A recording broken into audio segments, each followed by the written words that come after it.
Imagine a bird, perhaps a great eagle or a wandering albatross, hanging effortlessly in the vast blue expanse of the sky. It does not flap its wings, yet it does not fall. It simply glides, a master of the air, carried by forces we cannot see. There is a man-made marvel that has learned to do the same. It is called a glider, a sailplane. It is an aircraft with no engine, no noisy propeller, and no roar of burning fuel. It dances with the wind, a silent partner in a breathtaking ballet. This remarkable machine teaches us that to fly, one does not always need power, but rather an understanding of the world around us, a deep connection to the atmosphere itself. The magic of a glider lies in its simplicity and its profound elegance. It is, in essence, a beautifully crafted set of wings attached to a slender body where a pilot can sit. But how can something heavier than air stay aloft without an engine to push it forward? The answer is not in what the glider has, but in what it does. It uses the very air it travels through, not as something to conquer, but as something to cooperate with. It is a testament to human ingenuity, a creation born from watching the birds and wondering, how? It whispers through the sky, a silent testament to the power of nature and our ability to learn its secrets. To begin its journey, a glider needs a little help. It cannot take off on its own. Often another airplane, a tow plane, will pull it into the sky with a long rope, much like a kite. Once it reaches a good height, where the air is alive with energy, the pilot releases the rope. At that moment, a profound quiet descends. The drone of the tow plane's engine fades away, replaced by the gentle hush of wind caressing the smooth wings. The glider is now free, on its own, soaring silently. It has become part of the sky, a temporary resident of the aerial ocean, ready to begin its search for the invisible currents that will carry it higher and farther. This is the essence of soaring flight. It is a pure and peaceful experience, a world away from the thunderous journey of a passenger jet. The pilot is not just a driver, but a naturalist of the sky, constantly reading the signs of the air, feeling its movements, and listening to its subtle language. So how does this engineless craft defy gravity? It relies on a wonderful partnership of forces. The secret begins with the shape of the wings. A glider's wing is not flat. It is curved on top and flatter on the bottom. As the glider moves forward, the air splits, with some flowing over the wing and some flowing under it. The air that travels over the curved top surface has a longer path to take, so it must move faster. This faster moving air creates an area of lower pressure above the wing, while the slower moving air below creates higher pressure. This difference in pressure creates a powerful upward force. We call this force lift. This lift is what holds the glider in the sky, counteracting the constant downward pull of gravity. But there is another force at play, one that tries to slow the glider down. This force is called drag. You can feel drag if you stick your hand out of a moving car window. The air pushes against it. A glider is designed to be incredibly smooth and streamlined to reduce this drag as much as possible. Its surfaces are polished and its shape is slender and sleek.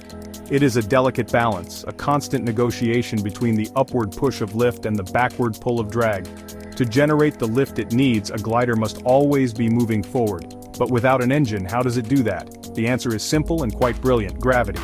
A glider is always very gently flying downhill through the air. Think of it like riding a bicycle down a very long, gentle slope without pedaling. You are coasting, using gravity to keep you moving. The glider does the same thing, converting its height into forward speed. This forward motion ensures that air keeps flowing over its wings. The trick is to find air that is rising faster than the glider is sinking. It is like an escalator that is going down, but if you can find a spot where the whole escalator is being lifted upwards, you will still gain height. The pilot's entire mission is to find these pockets of rising air, by skillfully guiding the glider into these invisible elevators. The pilot can not only cancel out the glider's natural sink rate, but can actually climb higher and higher, using nothing but the power of the sun and the wind. It is a beautiful and efficient way to explore the sky, a true partnership with nature. The air around us is rarely still. It is a dynamic, moving ocean full of currents, waves, and bubbles. Glider pilots are experts at finding and using these movements. One of the most common sources of rising air is a thermal. On a sunny day, the sun warms the ground.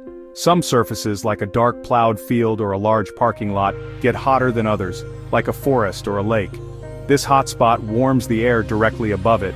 Because warm air is lighter than cool air, it begins to rise, forming a huge, invisible column or bubble of ascending air. For a glider pilot, finding a thermal is like finding treasure. Another powerful source of lift is created by the wind and the shape of the land. This is called ridge lift.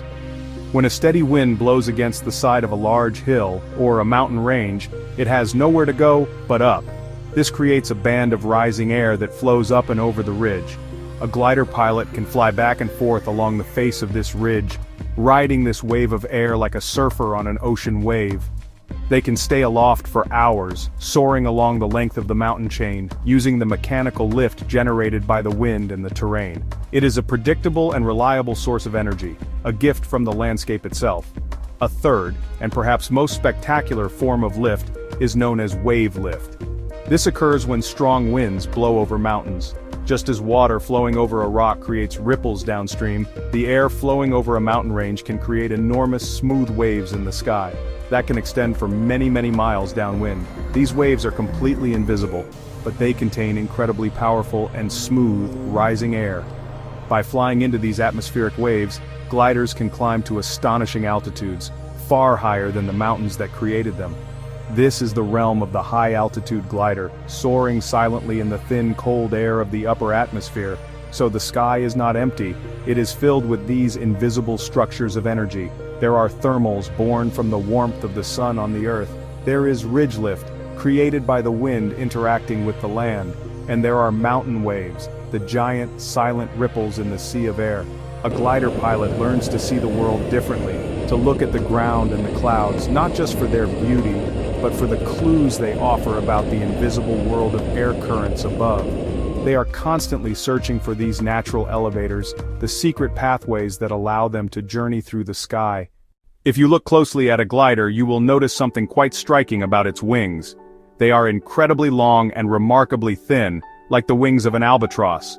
This is not just for looks, it is a critical part of its design for efficient flight. This shape, known as a high aspect ratio, means the wings generate a great deal of lift with very little drag. The long wingspan allows the glider to interact with a large amount of air, maximizing its ability to capture the energy from rising currents. The narrowness of the wing helps to reduce the air vortices that form at the wingtips, which are a major source of drag. Every part of a glider is built with one purpose in mind: to be as light and as slippery as possible. The materials used to build them are chosen for their amazing combination of strength and low weight. Modern gliders are often constructed from advanced composite materials like carbon fiber, fiberglass, and special plastics. These materials allow engineers to create incredibly strong structures that weigh very little. A lighter aircraft needs less lift to stay in the air, which means it sinks more slowly. This gives the pilot more time to search for the next source of rising air, extending its flight time and its range across the sky. The body of the glider, called the fuselage, is also a masterpiece of aerodynamic design. It is smooth, slender, and often shaped like a teardrop to allow the air to flow over it with the least possible disturbance. Even the cockpit, where the pilot sits, is covered by a smooth, curved canopy that blends seamlessly into the fuselage. There are no sharp angles or protruding parts that could create unnecessary drag and disrupt the clean flow of air. Every single element, from the nose to the tail to the tips of the wings, is carefully sculpted to help the glider slice through the air as if it were barely there. This dedication to lightweight construction and low-drag design gives the glider its amazing performance. The result of this careful engineering is a high glide ratio. This is a measure of how far the glider can travel forward for every unit of height it loses. A modern glider might have a glide ratio of 50-to-1, or even better. This means that from a height of 1 mile it could glide for 50 miles in perfectly still air before it had to land. This incredible efficiency is what makes soaring possible, allowing the aircraft to travel vast distances between thermals, connecting the dots of rising air to paint a long and beautiful journey across the sky. Flying a glider is not just a physical skill, it is an art of observation and intuition. A pilot does not simply steer the aircraft, they become a detective of the atmosphere, constantly searching for clues that reveal the location of invisible lift. One of the most helpful signs is the clouds themselves. The fluffy, cotton-like cumulus clouds that often dot a summer sky can be signposts for thermals. As a column of warm, moist air rises, it eventually cools to the point where the moisture condenses and forms a cloud. A pilot seeing a growing cumulus cloud knows that underneath it lies a powerful updraft, an elevator waiting to carry them higher. The pilot also uses their own senses to feel the air. When the glider enters a thermal, the pilot will often feel a gentle but firm push from below, and the aircraft will start to climb. The instruments in the cockpit will confirm this, with one called a variometer beeping or showing a rising needle to indicate that the air is going up. Once inside the rising air, the pilot will begin to circle tightly, much like a hawk or an eagle does. This circling maneuver is designed to keep the glider within the core of the thermal, where the lift is strongest, allowing it to gain as much altitude as possible before gliding off in search of the next one. Nature provides other clues as well. Birds are the original masters of soaring, and glider pilots often learn by watching them. If a pilot sees a group of hawks circling together in the sky without flapping their wings, it is a very strong indication that they have found a good thermal. By flying over to the same spot, the pilot can share in the lift, climbing alongside their feathered companions. Even things on the ground, like dust devils swirling in a field or the way smoke from a chimney is rising, can give vital information about the movement of the air and where a good source of lift might be found. Soaring is a continuous cycle of climbing and gliding. The pilot climbs in a thermal ridge lift or wave, storing up height like putting money in a bank. Then they use that height as energy to glide across the sky in the direction they want to go, searching for the next source of lift. They are always thinking ahead, planning their route from one invisible updraft to the next. It is a mental game, a puzzle played out across miles of open sky. The pilot is not just flying an aircraft, they are reading the landscape, interpreting the clouds, and feeling the very breath of the wind. Every flight, no matter how high or how long, must eventually come to an end. For a glider, the process of returning to the ground is as graceful and controlled as its flight through the sky. When the pilot decides it is time to land, or when the sources of lift begin to fade as the day cools, they will plan a careful approach back to an airfield. The pilot must accurately judge the glider's height and distance from the landing strip, ensuring they have enough altitude to reach it safely, but not so much that they overshoot it. It is a precise skill that requires practice and good judgment, just like every other part of the flight.